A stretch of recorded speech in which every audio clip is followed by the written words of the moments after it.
Le 20h, l'essentiel de l'actualité d'ici et d'ailleurs. Bienvenue à tous dans ce journal. Au sommaire, 700 millions de francs guinéens auraient été distribués à certains membres du FNDC pour déstabiliser le mouvement. Ces derniers nient les faits écrits au règlement de compte. Le nombre de nouveaux cas de coronavirus s'intensifie. Pour limiter les dégâts, le ministère de la Santé et l'ANSS misent sur une expérimentation de produits comme l'artémisia ou encore le dépistage de masse, entre autres. Et puis l'imam Diko, à la tête de la coalition qui réclame un changement de pouvoir au Mali, a appelé ses partisans au calme ce dimanche. Après 2 jours de troubles, au moins 11 personnes sont mortes. Bonsoir à tous. Des Guinéens se souviennent encore des 40 millions qui auraient été utilisés pour déstabiliser les forces sociales en 2018. Cette fois-ci, c'est une somme de 700 millions de francs guinéens qui aurait été distribuée aux frondeurs du FNDC pour déstabiliser le mouvement. Une liste circule sur les réseaux sociaux. Les mises en cause nient les faits écrits au règlement de compte. Mamadou Kalisso, Tcherno Sadouba. Le mouvement Ma Patrie d'abord a-t-il reçu de l'argent pour torpiller les actions du FNDC? Ces jeunes frondeurs sont accusés sur une liste qui circule sur les réseaux sociaux d'avoir perçu 700 millions de francs guinéens pour saboter les actions du Front National pour la défense de la Constitution. Comment est-ce qu'on peut publier hier, on publie une liste des personnes qui ont reçu, soi-disant reçu 700 millions de francs guinéens pour déstabiliser le FNDC, et le lendemain, où mon nom ne figure pas, le lendemain, on monte une vidéo, on donne de l'argent à une personne pour qu'il puisse diffamer cette personne qui est moi, parmi d'autres personnes, dont Bella et autres personnes, pour dire que nous sommes les responsables, nous voulons vraiment déstabiliser le FNDC. C'est du montage. Sur la liste qui circule, pas de cachet ni de signature visible. Eli Kamano est cité parmi ceux qui auraient reçu de l'argent. Pour Ibrahim Keïta, ce document est un simple montage pour le discréditer. À partir du moment que la Constitution est claire dans son article 27, on ne peut pas continuer à réclamer une chose et son contraire. Alpha Condé a parjuré la Constitution de mai 2010, il doit partir. Et si dans ce cas, toute personne qui ne se lance pas dans cette posture que nous, notre plateforme revendicative exige, nous sommes obligés de nous démarquer. Ces jeunes frondeurs accusent des leaders du FNDC de refuser tout débat contradictoire à l'interne. Après 1 an, nous sommes en train de manifester, il faudrait qu'on se retrouve sur table et enfin qu'on discute ce qui a marché, ce qui n'a pas marché. C'est cette question qu'on ne veut pas qu'on discute à l'intérieur du FNDC. Pourtant, il y a eu plusieurs morts. Il y a eu des dégâts. Des leaders du Front National pour la défense de la Constitution contactés n'ont pas souhaité s'exprimer sur le sujet. Et nous parlons toujours politique. Où est Ismaël Condé? La question mérite d'être posée. Ce transfuge du RPG Arc-en-Ciel à l'UFDG n'est pas trouvable depuis son audition au commissariat central de Matoto. Une situation qui indigne son avocat qui ne sait non plus où se trouve son client. Ismaël Condé et le maire de Matam sont poursuivis pour escroquerie et abus de confiance. Cependant, ce n'est qu'Ismaël Condé qui est interpellé. Alseni Bari, Ibrahim Assouma. D'abord, un pick-up de la police rôde autour du domicile d'Ismaël Condé dans la matinée du vendredi. Informé, son avocat maître Alsine Aissata a pris langue avec le procureur près du tribunal de première instance de Mafanko. Le premier vice-maire de Matam, selon ce dernier, est poursuivi pour escroquerie et abus de confiance. Une plainte serait portée par une société de ramassage d'ordures du nom d'Étoile émergente de Guinée et qui vise le maire de Matam, Seydou Bassakou et Ismaël Condé. Son avocat et lui se présentent librement au commissariat central de Matoto pour être entendus. Le motif de son interpellation se trouve sous d'autres angles. En tout cas, pas sur l'angle juridique, sur le terrain du droit, non. Parce qu'il n'a reçu rien de personne, il ne doit rien à personne. Donc, je ne sais pas pour un contrat dont il n'est pas signataire, ni co-signataire, ni associé, ni exécutant. Comment on peut vraiment s'acharner contre lui, l'arrêter, le détenir juste pour l'humilier? Je ne sais pas pourquoi, pour quel motif. Il sera interrogé de 11h à 19h avant d'être embarqué devant son avocat pour une destination inconnue. Depuis vendredi, Ismaël Condé est introuvable. Ce dimanche, en personne, je suis allé rencontrer l'officier enquêteur pour lui demander où se trouve mon client. Il n'a pas daigné me répondre. Jusqu'au moment où moi je vous parle, je ne sais pas où M. Ismaël Condé est détenu. Aussi étrange que cela puisse paraître, la plainte date de février 2020 et concerne la mairie de Matam. Pourtant, ce n'est que le vice-maire qui est interpellé. Une autre zone d'ombre, la plainte intervient moins d'un mois après l'adhésion d'Ismaël Condé à l'UFDG. Au commissariat central de Matato, on nous a laissé entendre que l'officier enquêteur nous a laissé entendre qu'il allait rencontrer d'autres personnes, il allait rencontrer d'autres personnes encore, en l'occurrence monsieur le maire, et d'autres personnes. Désormais, les yeux sont tournés vers le TPI de Mafanko pour connaître la suite de la procédure. Malgré les mesures imposées par les autorités sanitaires, la maladie du coronavirus gagne de terrain. Le nombre des cas s'intensifie en longueur de journée. Bon nombre de citoyens sont aujourd'hui inquiets de cette montée en flèche. Reportage Diana Bongora. Faut-il s'inquiéter? Il y a bel et bien des raisons. Les autorités sanitaires du pays sont toujours aux prises à la pandémie de coronavirus. Les chiffres sur les cas de Covid ne font que s'accroître. Les statistiques de ces 4 derniers jours font froid au dos. Dans la journée du jeudi le 9 juillet, la Guinée a enregistré 140 nouveaux cas confirmés sur 1351 testés. Le 10 juillet, sur 749 testés, 88 personnes ont été déclarées positives au virus. Le 11 juillet, sur 864 testés du jour, 75 cas confirmés. Le 12 juillet, le pays a enregistré 97 nouveaux cas sur 574 testés. Il est clair que les chiffres ne font qu'augmenter. Qu'est-ce qui explique cette flambée de la Covid-19? Sur le terrain, la psychose a diminué. Le port de masque, même rendu obligatoire par les autorités du pays, a considérablement baissé. Les mesures édictées donc sont de moins en moins respectées. L'état d'urgence n'est pas encore levé. Le couvre-feu reste maintenu de 23h à 5h du matin. En attendant l'adresse à la nation du président de la République le 15 juillet prochain, les Guinéens sont appelés à respecter scrupuleusement les gestes barrières. Je vous l'annonçais, conférence de presse du ministre de la Santé et le directeur de l'Agence nationale de sécurité sanitaire ce lundi à Conakry. Au menu des échanges avec les médias, l'expérimentation de nouveaux produits comme l'artémisia, le dépistage massif et la mise en place des centres épidémiologiques dans certaines régions du pays. Mamadou Sadio Baldé et Alseni Kamara vous proposent une synthèse. Suivez. À travers l'utilisation des masques de protection pour une Guinée débarrassée de Covid-19 dans le meilleur délai. En attendant, des centres épidémiologiques devant appuyer les préfectures qui vont enregistrer le seuil critique de la maladie vont être mis en place. C'est le cas de Boké, Fria, Mamou, Massanta, Zérekore et Kankan. Autre fait nouveau dans la lutte contre la pandémie, c'est l'expérimentation de nouveaux produits. Essentiellement de l'artémisia, recommandé par le gouvernement, et l'interféron alpha-2b, qui est un médicament qui sera utilisé avec l'équipe médicale de Cuba, qui est déjà sur place. La baisse du taux de positivité était due au manque de dépistage massif. Dans les prochains jours, la courbe pourrait monter avant de redescendre au mois d'août. Ce sont en tout cas les projections de l'ANSS. Donc je vais alerter aux gens que c'est possible que notre taux de positivité remonte vers là-haut. C'est ce qu'on constate maintenant jusqu'en fin juillet. Après fin juillet, on aurait déjà extirpé ceux qui sont vraiment porteurs du virus, qui vont être isolés. Mais à partir de début août, nous pensons que la courbe va véritablement commencer à descendre. Donc, l'ANSS parlera du contrôle de la pandémie que lorsque le taux de positivité sera inférieur à 5%. Et puis, il y a cette alerte et le franc-parler du ministre de la Santé. De redoubler d'ardeur dans le respect des mesures barrières. C'est en cela que nous pouvons sortir victorieux par rapport à cette pandémie.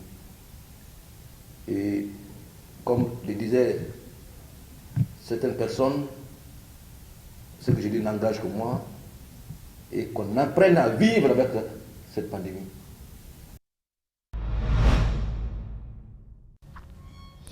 Autre fait de l'actualité, la recrudescence de l'insécurité à Conakry, on en parle. Les citoyens s'inquiètent. En l'espace de quelques jours, 2 jeunes ont été tués à Amdalaï Concasseur et à Bambeto par des bandits armés. Ils ont tous été assassinés à leur lieu de travail. Pour le cas de Alassane Diallo, un suspect est arrêté et les enquêtes suivent leur cours normal. Reportage Mamoudou Bouléré Diallo et Aluba. Al-Hassan Diallo était marié à Aïssatou Ba depuis une année. Il meurt sans avoir un enfant. Les auteurs du crime l'ont trouvé ici, dans sa petite boutique, à Bambeto. Et ils l'ont poignardé avant de repartir avec une importante somme d'argent. Cette jeune veuve se sent impuissante et évoque un grand vide.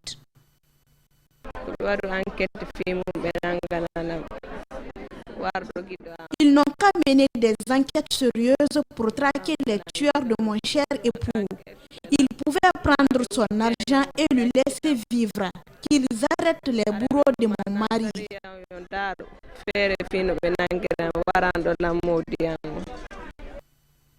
Voici son collaborateur direct, Amadou.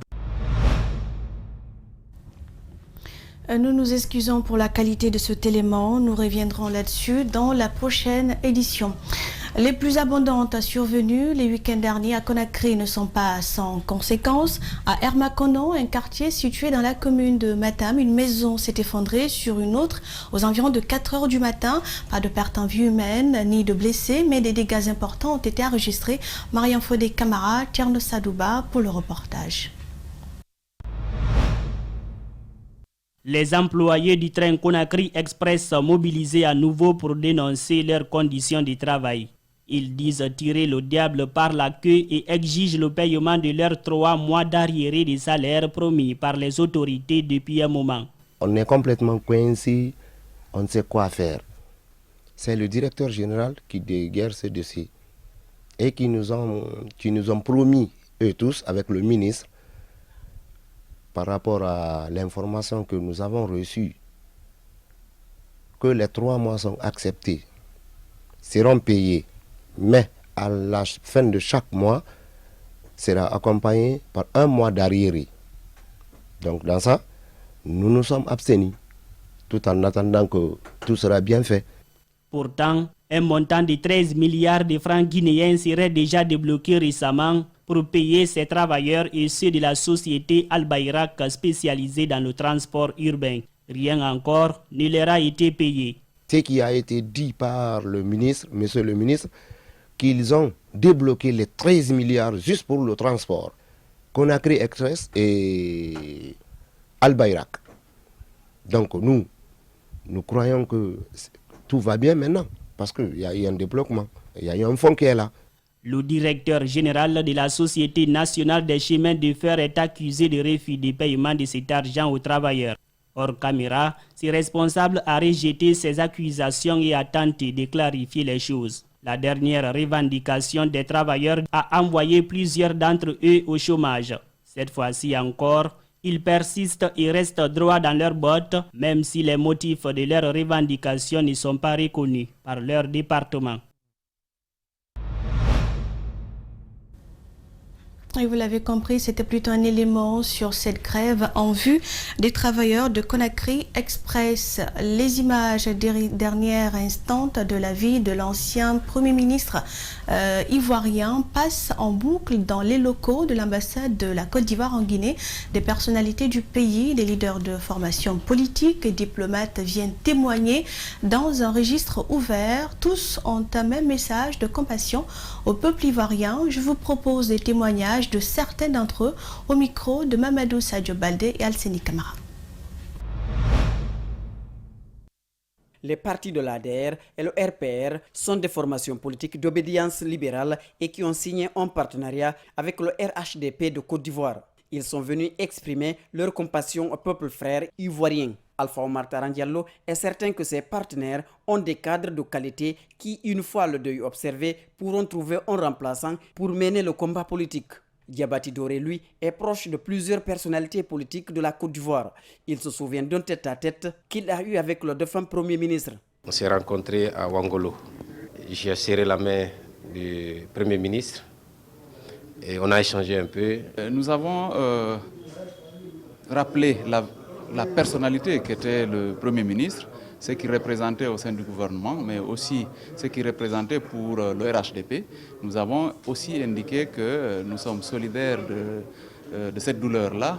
Les ambassadeurs du Maroc, de la Guinée équatoriale étaient là également. Tous ont rempli une page pour témoigner la valeur et le cadre compétent que la Côte d'Ivoire a perdu. Il n'y a pas que les diplomates qui se relaient dans les locaux de l'ambassade. Des particuliers et des privés viennent aussi présenter les condoléances. Je suis l'ambassadeur de la République de la Guinée équatoriale. L'homme propose et Dieu dispose. Monsieur le Premier ministre a combattu le bon combat. Il a servi son pays avec témérité et abnégation jusqu'au bout. Nous souhaitons que le Dieu Tout-Puissant l'accueille dans son paradis éternel. Le secrétaire général de la Cour constitutionnelle est aussi passé par là. Présenter mes condoléances les plus sincères, les plus émues à sa famille, au grand peuple ivoirien et à tous ceux qui l'ont connu, aimé.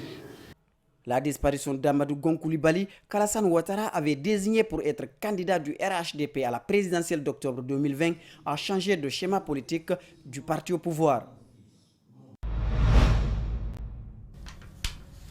Hors de nos frontières, l'imam à la tête de la coalition qui réclame un changement de pouvoir au Mali a appelé ses partisans au calme ce dimanche après 2 jours de troubles qui ont fait au moins 11 morts et créé un climat quasiment insurrectionnel à Bamako. Suivez.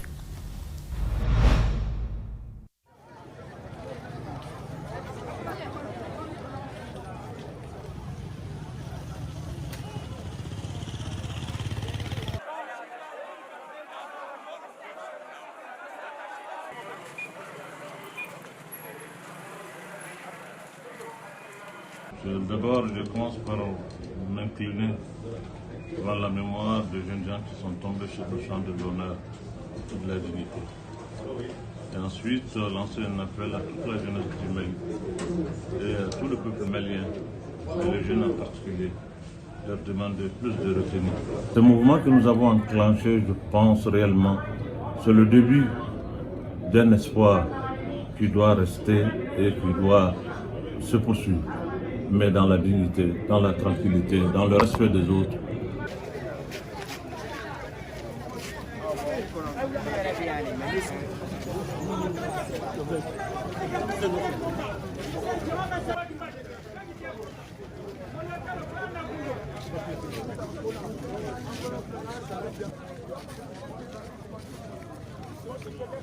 Le président doit comprendre ça. Son mandat, il est de 3 ans. Et 3 ans, il faut rassembler rapidement les Maliens. Il faut qu'on soit tous ensemble pour pouvoir aborder les questions des réformes.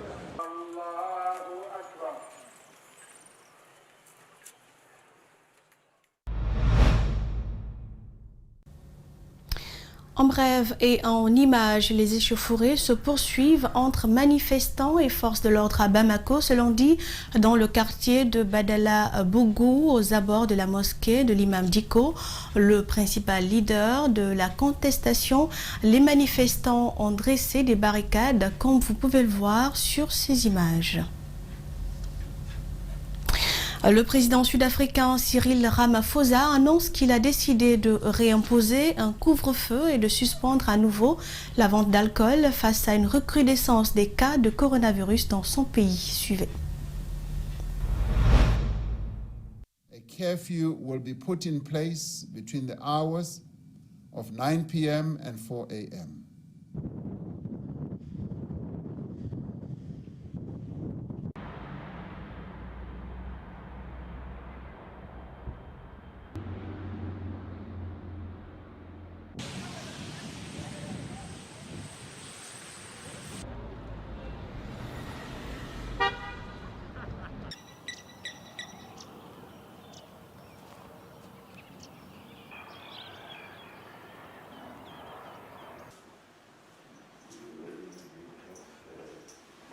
Yeah, a lot. I mean, it's happening, it's really happening. People were not taking serious. I mean, now, because most of the people thought it's something for overseas, abroad.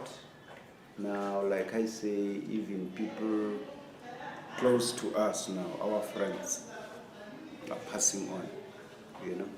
A lot of distress. Because you can imagine if your person, your relatives goes to the hospital, you're not allowed to see him. When he dies, you're not allowed to see him. Even when he is in the coffin to his last place, you are not allowed to see him. You know? So it causes a lot of distress.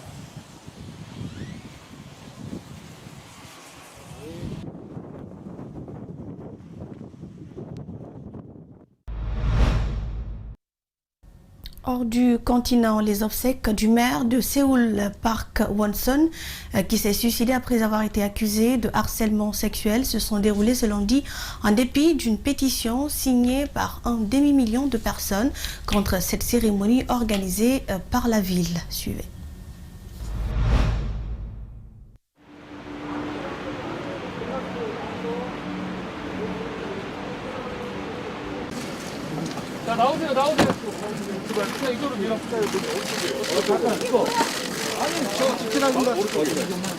온라인 취임식을 하셨죠. 그래서 오늘도 8시 반부터 이거 연결식과 시민들과 함께하는 온라인 연결식이